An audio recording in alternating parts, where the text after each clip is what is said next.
Hey, what's up, everybody? True Boxing here. Thank you for coming back to get hit with the truth. So today we are continuing the True Boxing annual top 10s, as we are going to look at my number 8 super featherweight in the world right now at 130 pounds, former world title challenger Rocky Hernandez.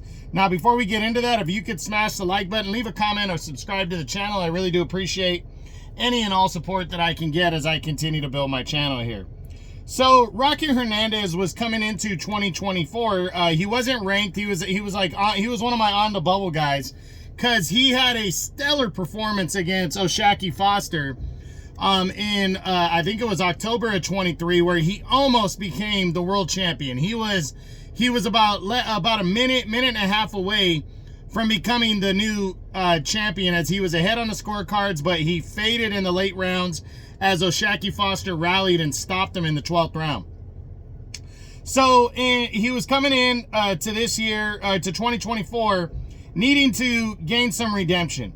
So in May, he would return and would take on Daniel Lugo, who wasn't a big name, but Lugo had just fought to a draw against Mauricio Bronco Lara in Lara's debut at 130. So Rocky had something to prove, against the guy that had fought well against the former champion, Lara. And Rocky Hernandez went in there, busted up Lugo. They were trading, but he would stop Daniel Lugo in 7 rounds, impressively bouncing back from that loss. Then in September, he would return to take on Thomas Matisse and would get out of there with a technical decision win after a cut was opened up. So not the best year, but he kept himself in title contention, as now he enters drawing a blank here.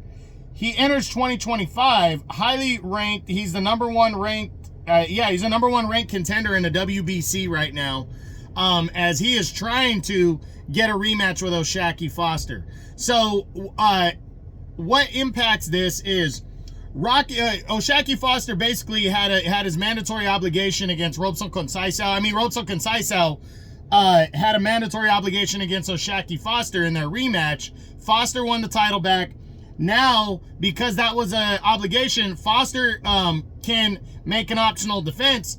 The fight that he wants is against Emmanuel Navarrete to unify belts.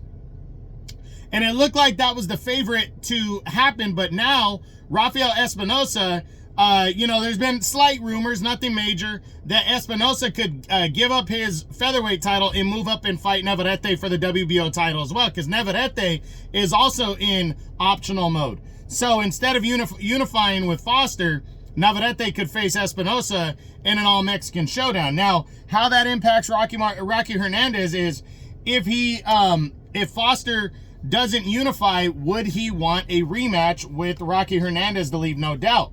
Rocky's his number 1 ranked contender. He might just want to get his mandatory out of the way by fighting his number 1 and take him on. And I think that makes a lot of sense if the fight doesn't happen with Navarrete and Foster. So Rocky's got to wait and see what's going on, but he's already returning to action. I believe he's fighting at the end of February. He's coming back and getting back in the ring.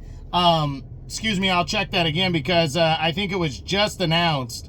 All right, I guess he's not fighting at the end of February. But Rocky Hernandez is on the right path right now. He's worked himself back in. He's 32-3 with 23 knockouts. No, that's wrong. He's 36-2 with 32 knockouts. And he's an exciting fighter to watch, so I'm hoping he gets an opportunity at the title this year, or a final eliminator that could set himself up.